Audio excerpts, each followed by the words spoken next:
And now we're gonna make our pasta dough. So everybody likes to talk about making the traditional way. So let's do that. We've got about 3 cups, give or take, of unbleached, unenriched, organic flour. That's my favorite, okay? So I've got the flour in the middle of my counter. And what I'm gonna do here is I'm gonna pre-mix my eggs. I've got 5 eggs, full eggs. So this is what they'll often call like an egg pasta, and which is great, has more flavor in it.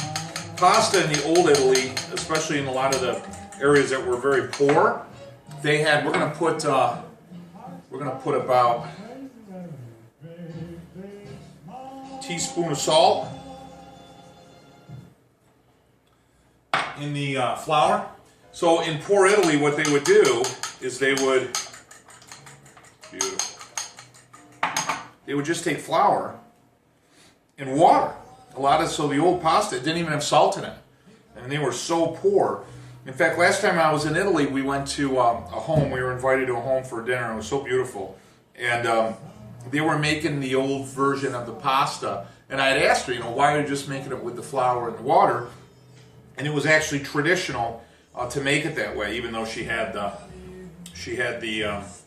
eggs and so forth. But she said it was traditional for that holiday, because in many years early in Italy they didn't have the money. So real easy to stir it up, and what happens is you'll find that the egg will start to marry, and I always like to go underneath it, so just kind of incorporate a little bit of the bottom. And you're going to dry up the egg a little bit. I'm going to put some olive oil in there, maybe about a quarter cup. So what you're going to do is just keep stirring it. And what I'll do is I'll take the fork and kind of come underneath the well. And I know it looks like a mess, and it doesn't look like it's going to be anything, but trust me, it will. It's going to be awesome. And there's nothing better than making pasta dough with the sounds of Tony Bennett. So I've got a little Frank Sinatra, Pandora going. So just keep going with it. And it's always fun. I used to do this when I was a kid all the time. And my father still makes raviolis all the time. And he still does the well, so he does it for the fun of it. Like I said, I'm a fan of the food processor because it's faster. A lot of times I got 500 other things I'm doing, so. But I will honor the requests of my emails and viewers. So remember, get one of these baker's knives. They're awesome. And what are you going to do is you're going to get that flavor of that egg, the salt, the olive oil, and that nice flour that we have. So you want a nice fine flour. Some of the flour pasta mixes will have like a 20 to 30% semolina flour, which is great. There's no problem with that. But with ravioli, it's not as traditional to use the semolina. So now what I'm going to do is I'm going to start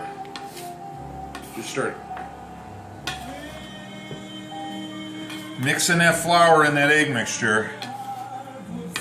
And remember, what you're going to basically build up is gluten.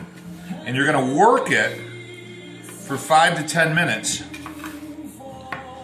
And what will happen is the gluten will build up like strands of gluten, like rubber bands in there, and it becomes elastic. It's so cool.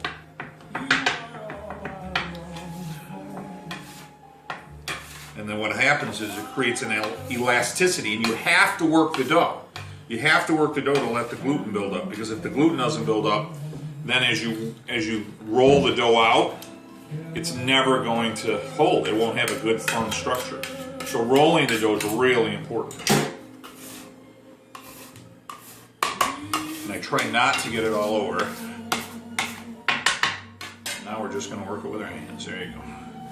I have never ever put in a certain quantity of flour and eggs and had it be perfect. So you'll find, the size of the eggs, the flour consistency, there it goes. And humidity outside. Everything has a factor in whether or not you're going to need more flour, more moisture. But there you go. See how it's starting to make a dough?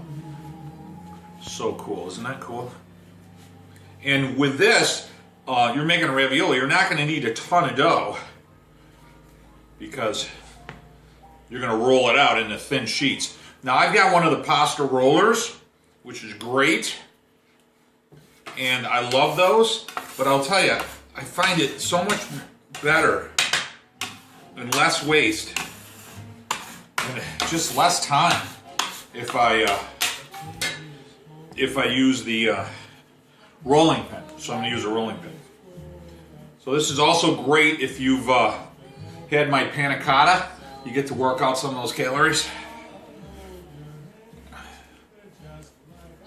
And you just keep working it, you know. And now we've got Dean Martin hitting it with Christmas music. How does that even make sense? You're just going to keep working it. My grandmother, my God, she was about 4 feet, 8 inches, I think. So she would stand at this little table. She had this little dining room table, and she would sit there with me. Her most common phrase was, "Ooh," and then she'd say half of her sentences in Italian and half of them in English. And you hear that broken English, broken Italian, so it was great. One of the nicest ladies you ever meet. My father always tells the story with when they came over from Italy. They came in through Ellis Island, and this might be the first time I actually did not need more flour or egg. It's making a really nice dough right here. You know what's nice about this too is you start to smell it. It smells great. And you just keep working it. And what'll happen is it'll get tough to work after about 5 or 6 minutes, and then you let it rest. And then what it does is all those rubber bands of gluten, if you will, that elastin that's kind of developing there, they relax. And then what you'll do is you'll work it a little bit more again, and it'll be easier to work. If you keep doing it, it keeps building up more and more strands. So, but again, we're going to roll this out, so I want to make sure that it's really elastic. Oh yeah, it's nice. Now I can tell. So anyway, so my grandmother came over with my grandfather in Italy, and they were carrying a suitcase. That's all they had is one suitcase. Imagine that. And they were hooking up with some cousins in Syracuse. And my grandmother was walking behind my grandfather. My grandfather wasn't carrying anything. And my grandmother was walking behind, and she had a couple of kids with her. My dad and my uncle and my aunt, and they and a suitcase. My grandmother was carrying a suitcase, and you know, going back to the old days, obviously especially in old Italy, where the man would usually be the lead and handle all the business stuff, and the women would usually tend to the kids and tend to the family. And the immigration agent at Ellis Island said to my grandfather, "Hey, what are you doing? You are letting her do all the work." And he said, geez, I'm sorry. So mi dispiace. So he went and helped my grandmother. And my grandmother said to the immigration officer, "I think I'm going to like America." So kind of a funny story that I heard my grandmother tell, and my father repeats once in a while. So things are different here for sure. So that's beautiful. See how nice and stretchy that is? Like a Play-Doh, like a really good spongy Play-Doh. So everything's cleaned up. So what I'm going to do is I'm just going to work it a little bit more, and then I'm going to let it rest. Maybe a half hour. And then when I let it rest, it'll be a lot easier to work. It's perfect. But we don't want it to dry. I always like to taste it. Oh, that's beautiful. Tastes great. So, as I taught you guys before, just take a little olive oil. Good for your hands anyways. Rub it right over the and that way it won't dry out. and I'll put a towel over it, paper towel, and you just let it set. All the sadness you feel, you won't